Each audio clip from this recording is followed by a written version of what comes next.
to briefly introduce each of the panelists. To my immediate right, Kimberly Kagan is the head of the Institute for the Study of War, which has done an extraordinary job in providing objective information about the war in Ukraine and other conflicts, and has really created something new. We in journalism should be a little bit envious because people by over 1 million are coming to Kimberly's website to get clear, objective accounts day by day of what's happening in the Ukraine war and other conflicts. So bravo. My friend of many years, Jane Harman, former congressman from California, a member of the Intelligence Committee, longtime focus on defense issues, and recently Jane was the chair of the Commission on National Defense Strategy. Next to her is Major General Borys Kremenetskyi, who, as many people know, was Ukraine's defense attaché here during these years of the war, playing a crucial role in maintaining contact all across Washington and helping Ambassador Oksana, and has just retired from the military after a life of service and is back in Kyiv. And then finally, Elena Dushenok, if I've got that right, who is a drone entrepreneur. She is the head of growth for a company called Skyfall, which is a leading, probably the leading Ukrainian manufacturer of drones. The Vampire drone is one of her products. And so she's going to, in addition to talking to us, show us some videos of just what Skyfall is producing. So with that introduction, we all know how important the subject is. I won't belabor the introduction. I want to turn this over, starting with Kim on my right. I'm going to ask each of the panelists to take 3 to 5 minutes to summarize for us where they think Ukraine and Russia are in this war and what they see happening, especially in terms of the technology of war in the coming year as the offensive season for offensives begins. So, Kim, lead us off. Thank you so much. It's such a great honor to be here. Let me begin by saying Putin wants you to think that he's winning the war, and he is not. And so let's actually begin with a look at the battlefield. Russian President Vladimir Putin is attempting to seize Ukraine, change its political composition by force, occupy it, reduce its military to nothing, and change its language and its culture. Those are the objectives that Putin has. And as we all know, the Russian armed forces, faced with Ukrainian soldiers and resistance, did not actually accomplish their early objectives in the war. And over the past several years, Putin has been working very hard to take a sliver of territory in eastern Ukraine in order to make sure that he can call it his. In reality, he's called it his politically for several years now. What we're actually seeing is that the Russians have lost more than 1.3 million casualties over the course of this war, and over the past 1 year, in 2025, gained only 0.8% of Ukraine's territory.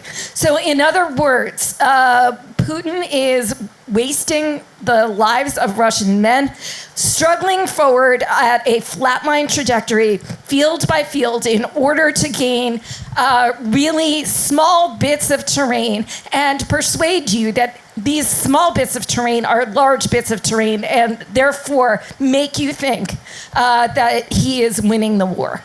What is stopping him from making these gains is an incredible Ukrainian armed force that is leavened with tremendous expertise from soldiers, from civilians, and from innovators, and we're going to hear more about that.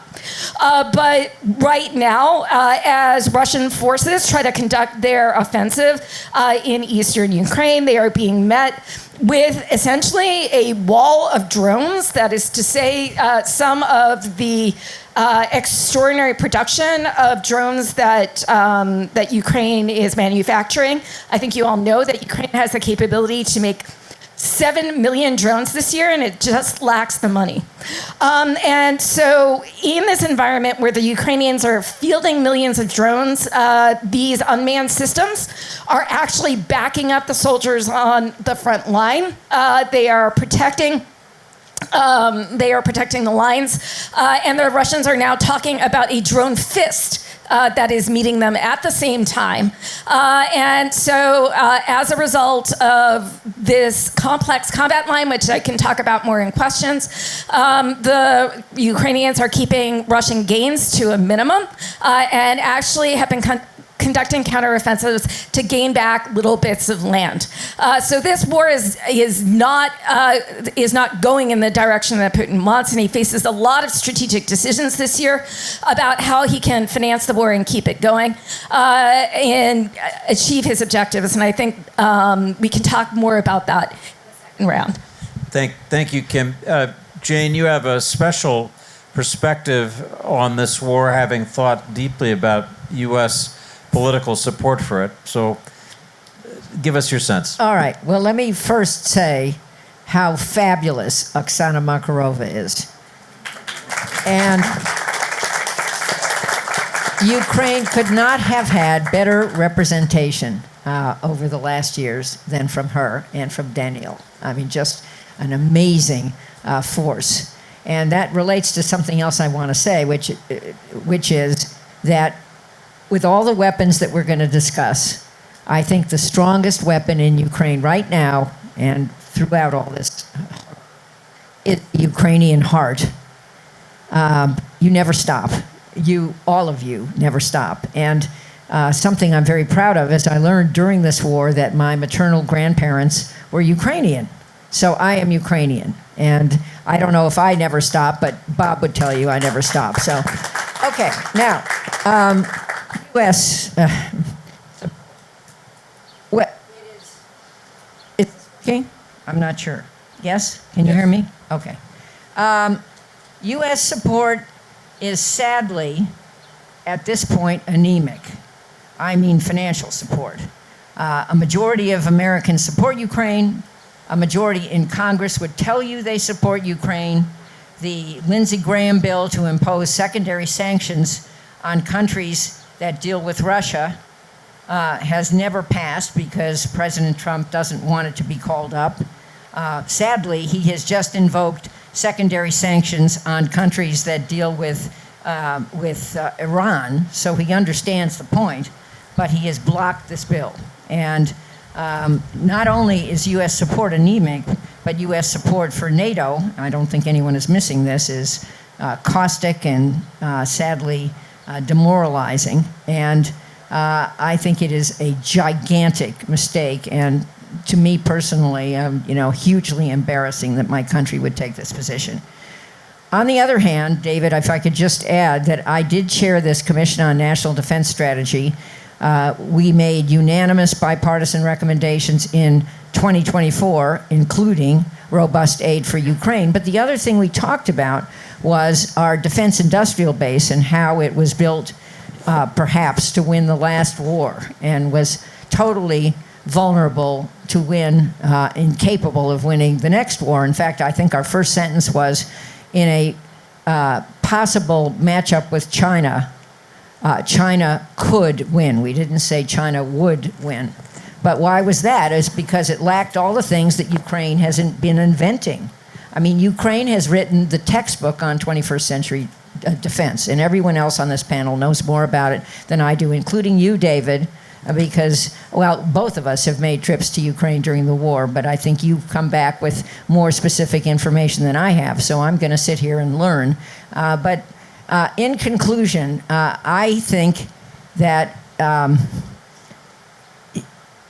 my country needs to step up and do a number of things, including put a responsible end to this war of choice in Iran so that attention could be focused again on the real threats to our country, one of which is this unprovoked Russian aggression in Ukraine. And I'm still hopeful this will happen, and I'm very optimistic in spite of all the setbacks and for all the reasons Kim just said, that Ukraine will not only hold on, but win. And I really appreciate the invitation, Oksana, to come here. And I love the display of drones. I can't wait to hear more about them in the next tent.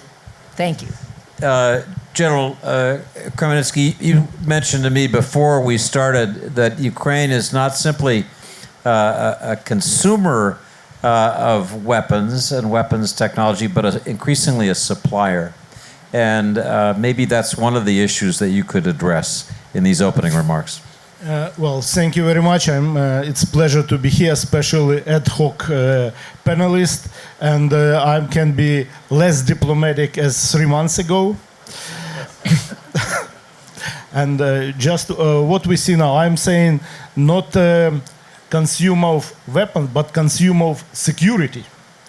From consumer of security, we can now provide security. And what we see, the character of war drastically changed from 4 years ago and now. And a week ago, we had case when 2 ground robots managed to capture Russian position and took prisoners of war.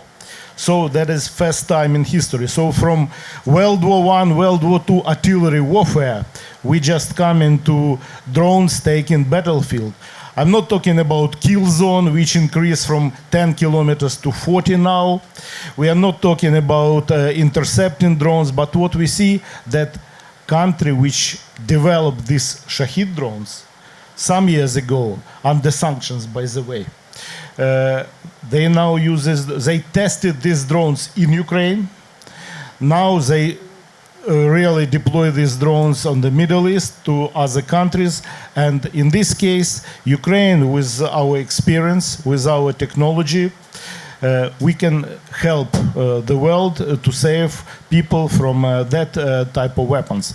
So that one side. Another side, just few words on the battlefield.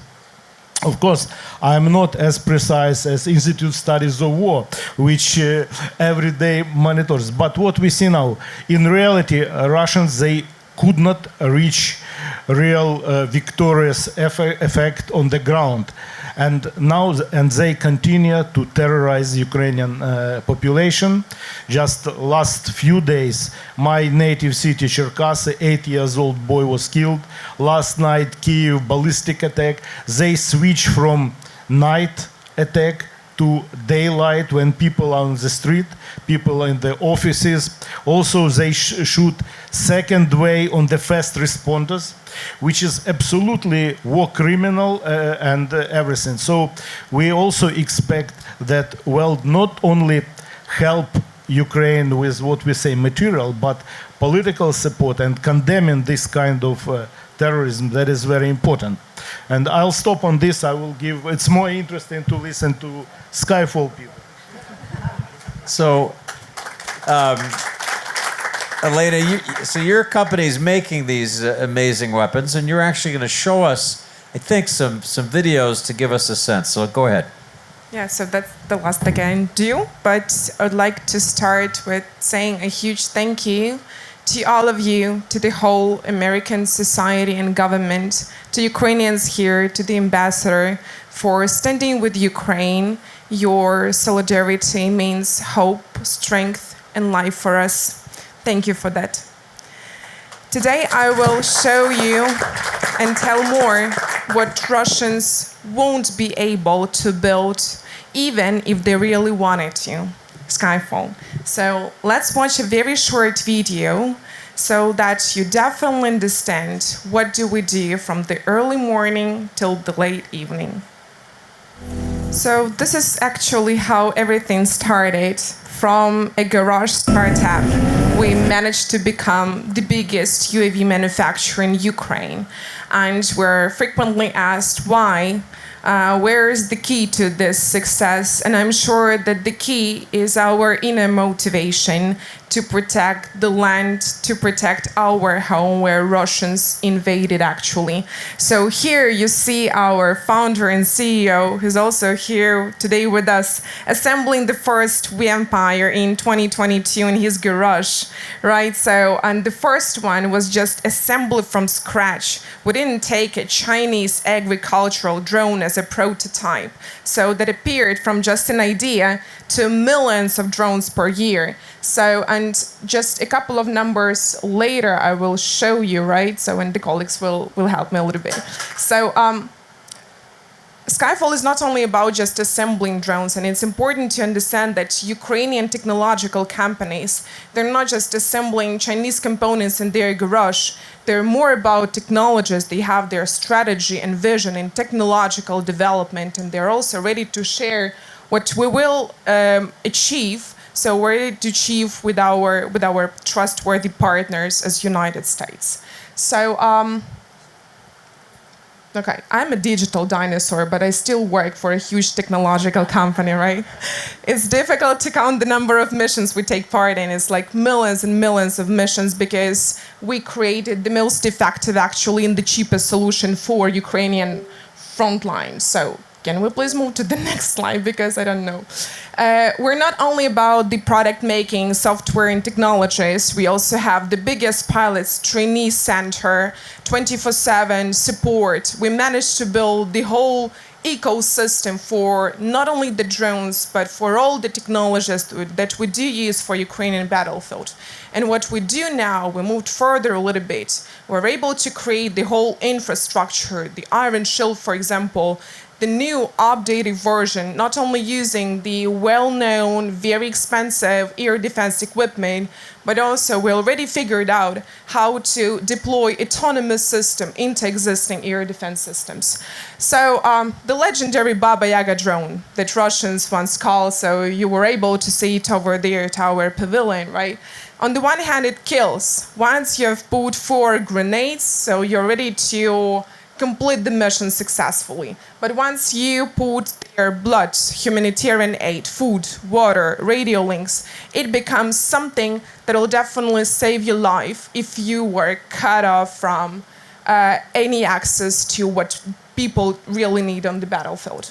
So this is official statistics of Ukrainian MOD, and this is what the Empire does on the front line.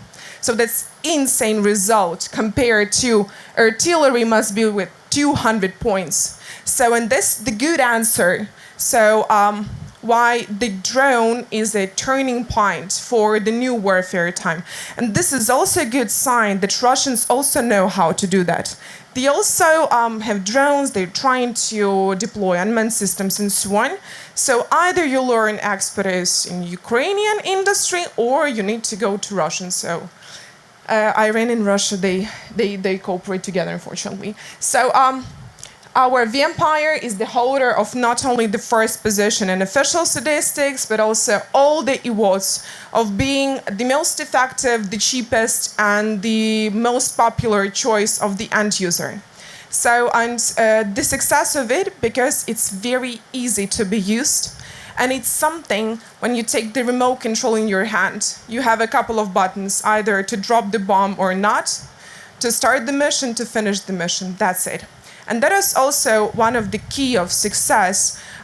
Once we deployed the new generation of vampire, it becomes the most popular on the front line. And as you can see, it's not so difficult to hit something with the help of the Empire. And this is a good proof, by the way, when Russians destroyed Kakhovka Dam and hundreds of thousands of people were left with no food, medicine, and water. And only with the help of the Empire, we delivered tons of humanitarian aid. And according to the latest statistics of the military units who are the end users of our products, sometimes they cover 60, sometimes 80% of all the logistics on the front line are covered with the help of heavy carriers like the Empire, for example. So, and the recent innovation that we deployed, as I always repeat to our international partner, only the drone manufacturer can help you create the best counter-drone solution. We definitely know how to kill our drones, actually. The P-1 Sun Interceptor, small VTOL drone that we recently deployed, already hit thousands of Shaheds and different aerial targets. Before Russians and Iranian attacked Middle East, actually, why Russians, by the way, because if you have a look at Shaheds that attacked Dubai airport, you will find a fully in-house flight stack manufacturer in Russia, and all some other components as well in Russia. So, and this is the good answer also not in cost effectiveness, but also in some other applications. Nobody will use a Patriot missile on a Shahed that costs $70,000 or less, right? And it's it's not applicable to some situations, even if you're fully packed with the very expensive air defense equipment. Sometimes the enemy can find another way and another option how to attack your country. So we recently deployed a remote control. That means our defense crews, they're sitting in Kyiv and they're hitting Shahed somewhere in Poltava or Donetsk region is approximately 500 kilometers far from the point. That helps us also to save people because Russians modifying their products as well. They use special flashing, back cameras, special missiles on Shahed. So that means it's a kind of ping pong game. Once they create new EW, we create a new solution as well. They put a missile on the Shahed, we create a new counter measure for that as well. So to be able to save people and not to put them on the front line and from that point deploy something to protect the land or to counter Russian action. So we decided to have it remote and autonomous as well. So now we deployed a digital modification of the interceptor, not only the analog channel. So that makes also us flexible on the front line. So, and it's also about the development of technologies. You have seen the previous statistics. We deployed it in November. Now it's April. We already have more than 5 new iterations of the product. So each month we have a new deployment, and it's again a game changer, not just to change a couple of centimeters in prop. So it's a new radio link, new connection, GNSS denied, GPS denied, something for jet Shaheds and something new for Russians to scare them as well. So what's more, the feature was developed because our armed forces help us to understand that. All our drones, and FPV drones particularly, they are fully waterproof. They can be swimming and flying simultaneously. So mostly it was created for drone storage because we supply drones like a Domino's pizza just in carton boxes. And because of humidity, rain, and so on in their warehouse, what do they really want to have? Unpack and start operating immediately. Unpack the Empire and start immediately. So unfortunately, they weren't able to do that, and now they can. So, have we seen the video? Okay, I will just skip it. That's fine. So, the K-Select platform, something more that we deployed recently, something to evacuate people from the battlefield. So you can put up to 150 kilograms in the capsule. So that means not only something to kill or to destroy, as you have seen like the Empire, but also to save people. Remote control, autonomous system, AI, less people on the battlefield, more robots to protect the land, and more robots also to save people, like a casualty evacuation drone. So, and I will just round up a little bit with the message I would like to share with all of you. So this is the territory of Ukraine and the territory that Russians occupy, Crimea, Donetsk, and Lugansk region as well in 2014. That's what happened in 2022. That's what we see all around the world, right? The world is really unpredictable. So when once Ukrainians in Skyfall particularly learn something, unfortunately we have war, but fortunately we have technologies now.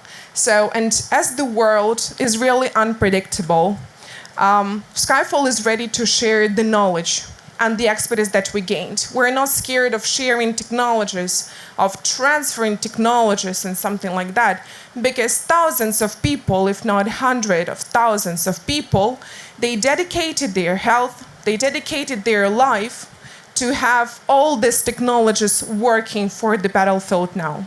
If we do not share this expertise, that means all those people, they died for nothing. So we don't want to have this situation in Ukraine and in Skyfall. And the message is clear. Ukrainians are ready to share the expertise. Do not hesitate to use this opportunity. Thank you.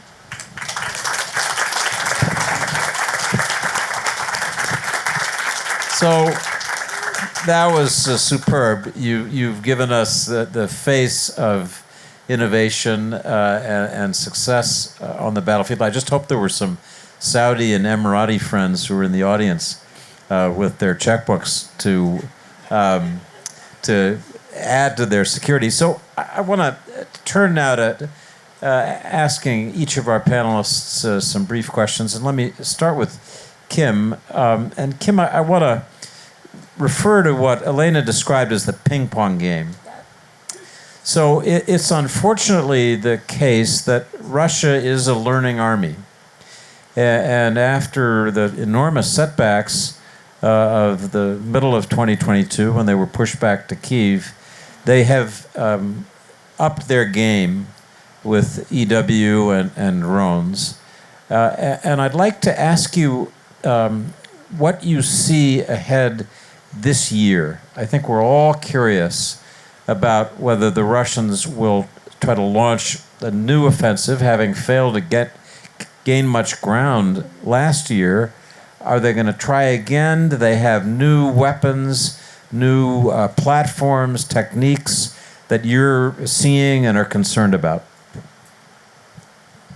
So thank you so much, David. Look, war is not only about fighting, it's about problem solving. And so what we're seeing is an intense interaction between the Ukrainian innovations and capabilities and the Russian innovations and capabilities, because the sides are actually locked in that fight. I want to talk about some things that we are seeing that I think are really going to be important this year. First of all, yes, on the one hand, the Russians will continue to attack. They almost certainly have a new offensive planned for the summer. But what we are seeing is that the Ukrainian armed forces have already blunted the offensive that the Russians were attempting in the basically in their Q1 offensive is already disrupted, and the Russians actually have had to commit their reserve units in order to be able to sustain offensives, and the Ukrainians have taken back terrain. This is incredibly good news, and I want to focus on a couple of Ukrainian capabilities that are coming online that I think are really important and are shaping the game. One is the combination of the wall and the fist of drones. The second, which is a really important innovation, is intermediate range strike, mid-strike, which is causing damage not at the 60-kilometer mark behind the line, but from 60 all the way to 120 kilometers behind the line, disrupting Russian command and control and communications and jumping off points, something that the Russians tried on the Ukrainians last fall. And were successful at for a while. So it shows you how a Russian adaptation has become a Ukrainian adaptation, and how the Ukrainians are doing it better and in a clever way to create effects.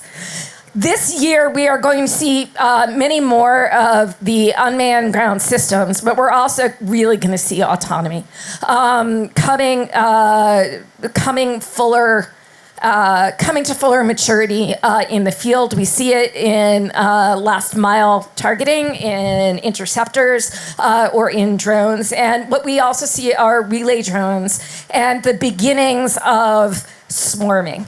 And so those kinds of things that you have thought about as science fiction are not yet science fact, but they are being experimented with right now. Although the Russians have advantages of scale, and they have the advantage of having technology from China, what we see the Ukrainians actually have advantage in is the speed of innovation, the robust ecosystem of innovation that goes from engineers to the front line and back again, and a huge bottom-up driven demand for technological change that is actually fulfilled by the units and then ultimately supported by the government. What does that mean? Ukrainians will adapt and innovate faster on the whole. And so I think we're going to watch the Russians try a summer offensive, but I think you're going to see some really interesting Ukrainian innovations to counter it. And that is why I do not think that the war will end this year.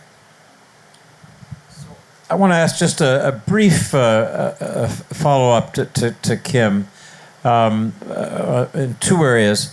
In the United States, there's increasing focus on directed energy weapons. If Emil Michael, the chief technology officer at the Pentagon, was here today, he'd say, that's what the future looks like. Or that'd be part of what the future looks like. Is directed energy, lasers, high-powered microwaves on its way in a significant way to the Ukraine battlefield? That's question one. Question two, so you mentioned intermediate strike weapons, and I'm curious about those. I'm also curious about deep strike weapons. We've been hearing about the Flamingo Tomahawk-like cruise missile for quite a while and not really seeing much sign of it. But we are seeing much greater effects in deep strike targeting. And I'm assuming the Ukrainians are learning how to, you mentioned relays and swarms and decoys and all the ways that allow you to penetrate and get to that deep target and hit it. So just address those two things, if you would, directed energy and why this deep strike targeting seems to be going better. So on deep strike targeting, I would tell you, but then I'd have to kill you. No, actually, I don't know. And I really, what we know is that the campaign is increasingly precise and effective, and I will leave it at that. But look, on directed energy, it is something that is absolutely fascinating, but directed energy takes energy. And as we actually think about where or how it can be used, look at the dynamics of Ukraine's front lines and Ukraine's cities. I see much more potential for directed energy weapons for fixed infrastructure and cities where the power actually has to be, rather than on the front lines where, frankly, a vehicle that can carry enough power for long enough can't survive for long enough actually to provide, that laser-generated effect. So I'm still interested in this technology, and I look forward to watching it iterate, but I think we have to imagine it on a close battlefield, like in Ukraine, and not just in a standoff fight, like we might see in other areas, including the Middle East. Great answer. So, Jane, I think everybody in this audience and around the world wonders whether the Trump administration is, in the aftermath of the Iran war, going to pull back even more from the Ukraine war. And as a related question, whether Europe will be able to take up the slack. You're active in, the Munich Security Conference, many other forums in Europe. What do you think about each of those, the politics and reality of U.S. support for Ukraine and Europe's ability to be the backstop? I think the answer to that is not yet known. This is a man who operates based on personal feeling, has a transactional foreign policy with very little strategy, if any strategy behind it, no guardrails, no one around him who can tell him, please don't do that, no one who can brief him on some obvious historical facts, such as that after 9/11, NATO, an alliance we belong to, I thought I'd point that out, invoked Article 5 for the only time in its history, and NATO countries came to our defense in Afghanistan and proportionately lost more people in Afghanistan than we did. And he keeps repeating, I've heard it over and over again, and I heard it in Davos, where there was a groan in the audience, that NATO's never done a damn thing for the United States. That is so hurtful. I mean, I'm speaking as an American, but I just so hurtful to hear that. Willful ignorance. So, what will he do next? First, the Iran war has to end, and I, again, don't know when that is.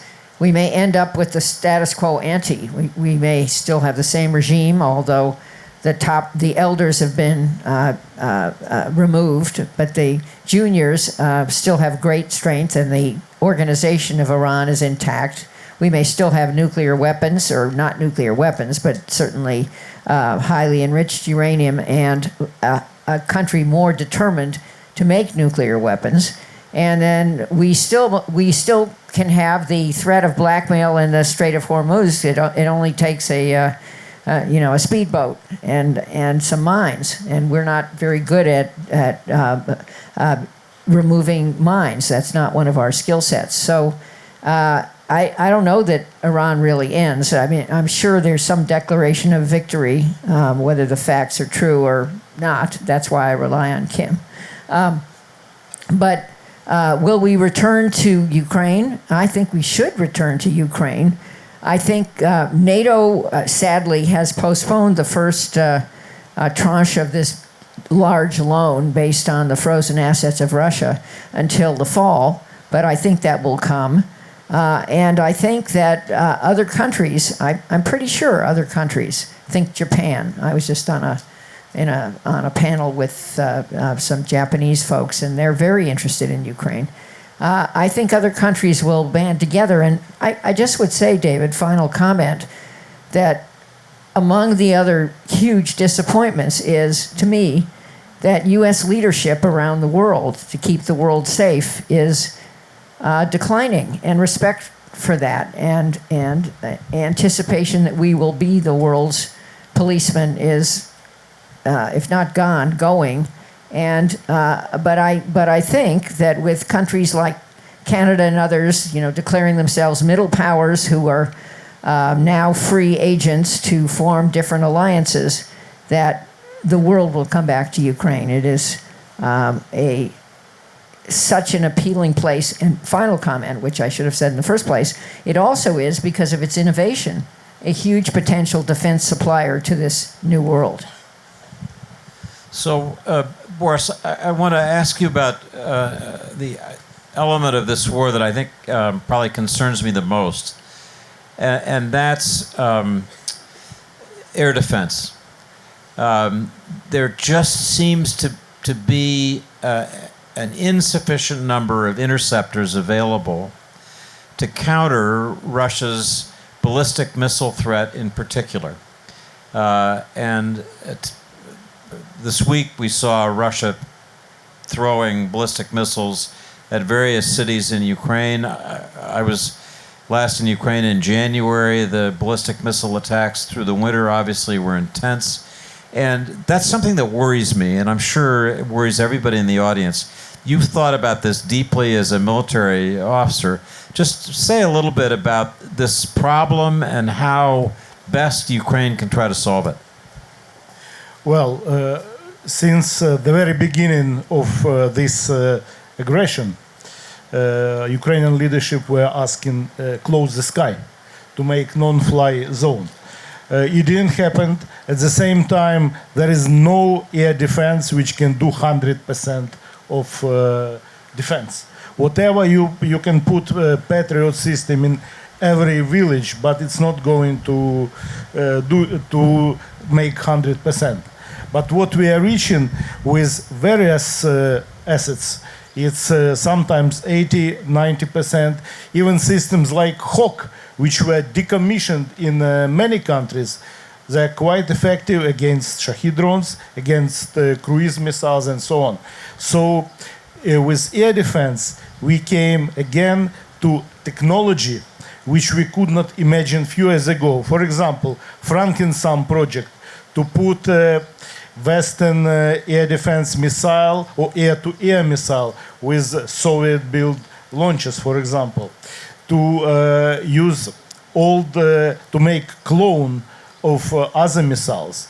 So to use very specific tactics like moving Patriot or something like this. So that is, at the same time, what we see now in the Middle East, shooting 3 million PAC-3 to Shahed drone, we cannot afford this to do, and air defense will be permanently issue, whatever systems we have. But to create integrated air and missile defense, multi-layered, that is something which can bring us to some, not 100%, but something close. And for this, it's also important, we didn't mention, we were talking about technology, but command and control system, situational awareness, that is something which can help a lot within air defense.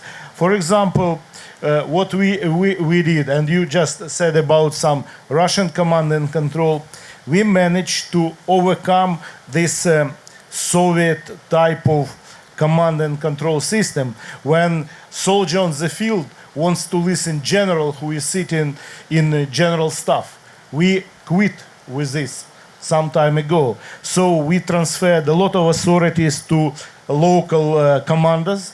It means we increase their initiative, their invention how to fight. It's one side. Another side, we created a situational awareness system with open architecture, which you can plug in electronic warfare situation, air defense situation, maritime awareness, whatever. So that is much more helpful within air defense. So commander on the ground, he can see all picture. He can make his own initiative because he is not told by superior headquarters what weapon to use and what tactic to use. So it's his own decision on the battlefield what tactics he's going to use and what type of weapons. It's the same happened with aircraft. Once we switch from MiG-29 to F-16 or Mirage, it's also changed philosophy and mindset of pilots. That is also much, sometimes more important than just to put 10 Patriots or 20 Patriots, whatever. So, but in any case, this is issue, and it will be issue all time. So that's... So, great answer. I'm still worried, but I'm a little less worried. So thank you. So, Elena, you mentioned briefly when you were talking about future innovations, the addition of AI. When I was last in Ukraine in January, I met with Minister Fedorov, the new defense minister, and with the representative for Ukraine and Europe of Palantir. And it became obvious that Ukraine has a kind of perverse treasure, which is it has 4 years of data from every imaginable sensor about modern warfare, this amazing new frontier of warfare that can be used to train AI systems. You have a library that's unique in terms of creating future AI. I don't know whether that's something that you're thinking about at Skyfall, but if you'd be willing just to think a little bit for us about moving toward more genuinely autonomous systems where as something's seen inside Russia, the reaction AI-driven is instantaneous. Well, so I should comment from like different perspectives as for the data, for example. So Ukrainian manufacturer, so actually Skyfall, at least, we have access to like official statistics, some data from the battlefield. We're in direct touch with the end user, with all the military units who are the users of the Empire or Shrike and so on. So that helps us also to collect the data.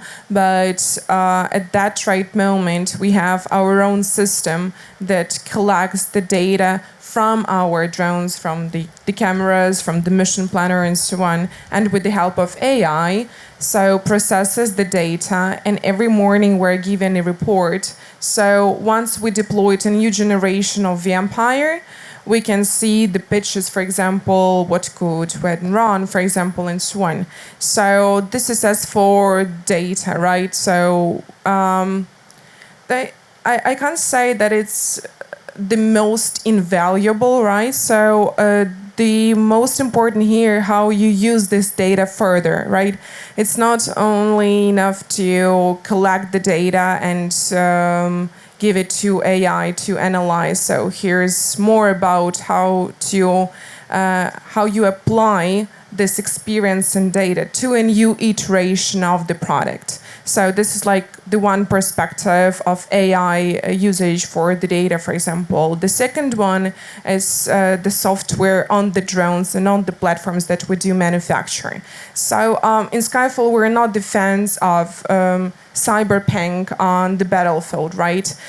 We got rid of lots of interesting features on the Empire, for example, because they were too difficult for the end user to start working with, and they were too difficult for deployment, for explanation, for educating, and so on. So that means even having access to AI, swarm of drones, software, and so on, we still put in the priority user-friendly and being convenient for the end user, the whole technology and the whole solution that we deliver to the front line. As for AI that we already deployed and used, it's the pixel log feature, and target acquisition, target recognition features, they already work for the Empire, for Shrike, for Interceptor particularly, right, to easily detect Shahed even before the person can see in the screen once the radar is detected, for example. Or on the Empire, the visual odometry feature, GNSS deny, GPS deny, so it's also with the help of AI to be able to create the software and then further use.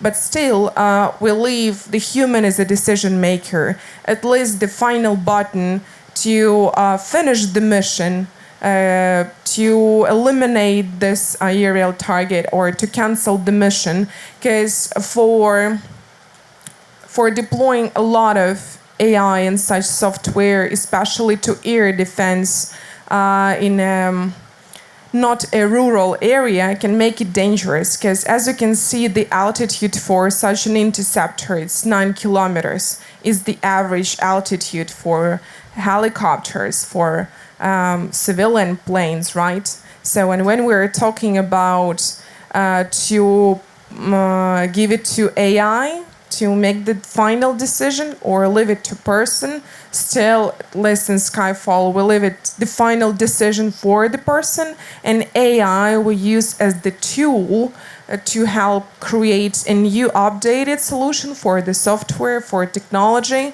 But again, to finish the mission or the final decision is the human, because only people definitely know. So this is the car, the Russian car on the front line with the captured Ukrainians inside.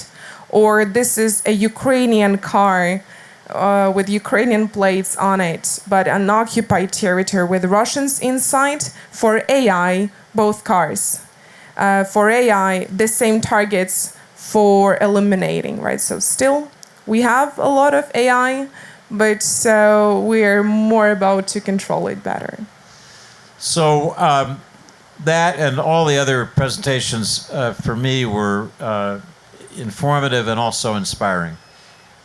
We have a hard close at 5 o'clock, and my little Timex watch says it's 1 minute past 5. So I apologize that we're not going to have time to go to the audience for questions, but I want to ask everybody to join me in thanking this wonderful panel for being so helpful.